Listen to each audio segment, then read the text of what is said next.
Hey guys, Dantics here and welcome to Borderlands 101. This is a video designed to help people new to the series get their heads around Borderlands 3 and its various nuances. On paper the game's kind of straightforward: get guns, shoot enemies, level up, rinse and repeat. However, they're mechanics you ought to know if you want to have the most amount of fun possible in the game. This video will provide tips and information to set you on your journey and reduce the amount of potential frustration. So, when you first load up the game, you'll be prompted to choose easier or normal. If you're experienced with looter shooters, take normal, but if you don't have time for all of that and just want to feel like a superhero, pick easier. You can always change this in the menu. There's no shame in wanting to feel powerful. You'll then be prompted for either cooperation or co-opetition. As a newer player to the series, you want to choose cooperation, as this will make it so if you play with others, the loot that drops is all yours and you won't have to compete for it. If you join on others, enemies will scale to your level and you won't find yourself being destroyed by high level enemies. After a short introduction, you'll be prompted to choose your character. This is arguably one of the most influential decisions you'll make, as each of the 4 characters will bring something different to the party. I won't go through their major differences here, but you can't really go wrong with any of them as they're all balanced early on. Check out my video on character classes for a better idea of what to choose. You can always start a new character, so don't feel paralyzed in choice and don't worry too much about late game viability. You want to play your first time through to have fun. After speaking to Claptrap and getting through your first real battle, be sure to check out your controls. You can remap buttons, increase sensitivity and more. Make sure you get to a point you're comfortable. On PC, I recommend mapping your melee and secondary fire to your mouse buttons if you have a mouse button 3 and 4. Gearbox have given you a ton of ways to feel more comfortable, like increasing text size, point of view, and more, so make sure you thoroughly scrub through the menu. So you'll need to get used to combat fairly quickly. Newer players will be tempted to stand in the open and unload ammo into an enemy until they drop. Enemies stagger when hit, so it seemingly encourages Rambo-style play, but you'll find quickly that your health will be dropping, especially when you don't have a good shield or one at all. Get into the habit of getting behind cover when you find yourself outnumbered. Cover gives you time to line up better shots and also reduces the likelihood of you being overwhelmed. Be sure to keep an eye out for flanking enemies. In some cases you can't avoid being out in the open, but in this case, keep moving. Enemy fire or attacks generally will miss you if you don't make yourself a barrelfish. In the case of fast melee based enemies, moving is your best option. Typically, to dispatch most enemies, you'll need to point and fire. However, each enemy has a weak spot that results in a critical hit for bonus damage. For most human enemies, this is simply the head. Sometimes these crit spots will be harder to access, like the skags for example need to be shot in the open mouth, and some enemies shot in the back. On some enemies, sustained fire on a critical point will cause them to explode, usually hitting a fuel tank on their suits. This will damage their allies, so if you see an opportunity, go for it. Speaking of explosive results, keep an eye out around the environment. There's not only ammo around the field, but things you can shoot like barrels and valves to help dispatch your foes. Don't be afraid to switch your weapons mid-combat, as some are better at range and some are better close up. Sometimes it's better simply switching rather than reloading. Then reloading once you have a moment to breathe. Speaking of ammo, at the start of the game you may find yourself running low. This is because you have yet to upgrade your ammo capacity, haven't upgraded your character, have less weapon slots, and haven't fully developed your skills. The best way to combat this is to make sure you always are looting everything in your area and keeping stocked. Some enemies drop ammo and interactable containers house ammo there. Another important thing is to realize that each gun type takes a different ammo type. So if you have a shotgun, it will use shotgun ammo. If you have a pistol, it will use pistol ammo. You can see the ammo type here. Make sure, if you can, that you have different weapons equipped so you can utilize different ammo, lest you run out mid-battle. For example, if you have a rifle and pistol, or a shotgun and a sniper. The game is all about increasing your character's power. This is done with both levels and items. Gaining levels and finding better items are the most important thing to make the game easier to handle and make sure you don't fall behind. If you were to rush through the main missions without increasing your level or getting decent weapons, you could struggle getting through the content. It's therefore recommended you do as many experience gaining side missions as you can to gain levels, which makes you stronger and makes you find those weapon upgrades. Don't forget to put your points into your skill tree. Though you can speedrun this game, it's about taking your time and enjoying it. So keep your eye on quests. For example, this one has you collecting spines to help Marcus power his vending machine. It's one of the first side quests you get, and it's designed to be completed while taking on the mainline mission. Both tasks are actually on the way. So most side quests are meant to supplement those main lines, so keep your eyes open to the objectives required and get them done before or during your priority missions.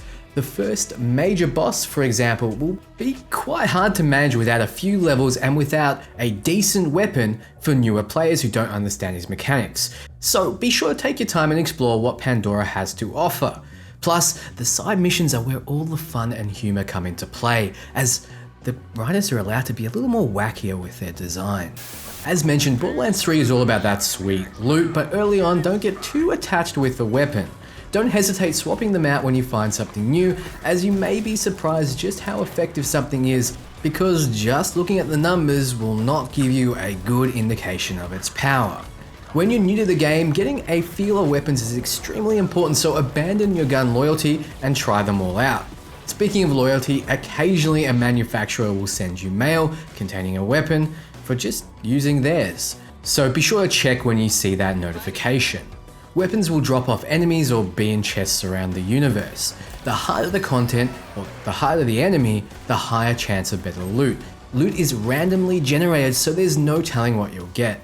Sometimes you'll run into a legendary weapon on the field. Just because this weapon is legendary quality, denoted by the orange color, doesn't mean it's better than other weapons.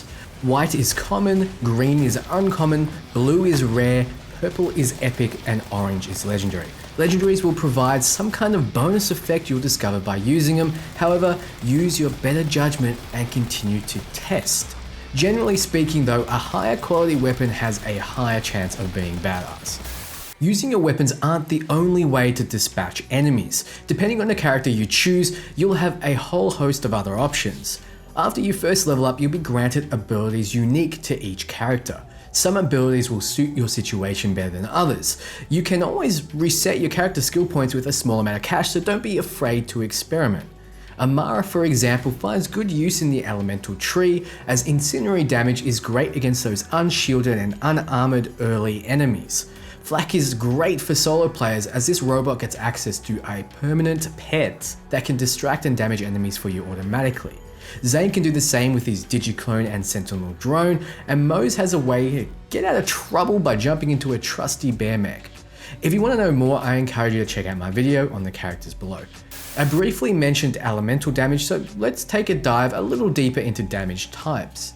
In Borderlands 3, there are the following damage types. You have your regular kinetic damage type, which is your standard damage when there isn't an elemental type denoted. Then we have incendiary, shock, corrosive, cryo, and radiation. Each does different amounts of damage to targets based on if they're hitting flesh, denoted by a red health bar, shields, denoted by a blue health bar, or armor, denoted by a yellow health bar. At the start of the game, you'll only encounter enemies with red health bars. However, as you venture further into the universe of Borderlands 3, you'll find shielded enemies, armored enemies, and even a mix of all three. Here's a table that goes into detail of what damage type is good against health, shields, and armor. This changes slightly after you finish the game and play on a mode called True Vault Hunter, but we won't worry about that in this video. Kinetic damage does normal damage to health and shields, but reduced to armor. Incendiary damage does a boosted amount of damage to health, making it great early on, but does reduced damage to both shields and armor. Shock does reduced damage to both health and armor, but does massive damage to shields. Corrosive damage does less to health and shields, but a massive amount to armor. Cryo damage does normal to health and reduced damage to shields and bonus damage to armor. Radiation damage does normal damage to health and shields, but reduced to armor.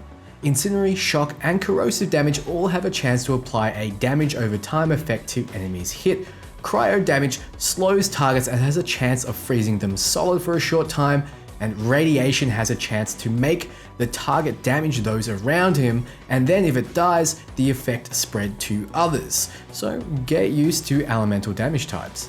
Enemies will have their own attack patterns. Basic enemies like bandits are easy to understand. They'll come at you hard and psychotically. Same with skags and most other beasts. Some enemies, especially bosses, will have different patterns.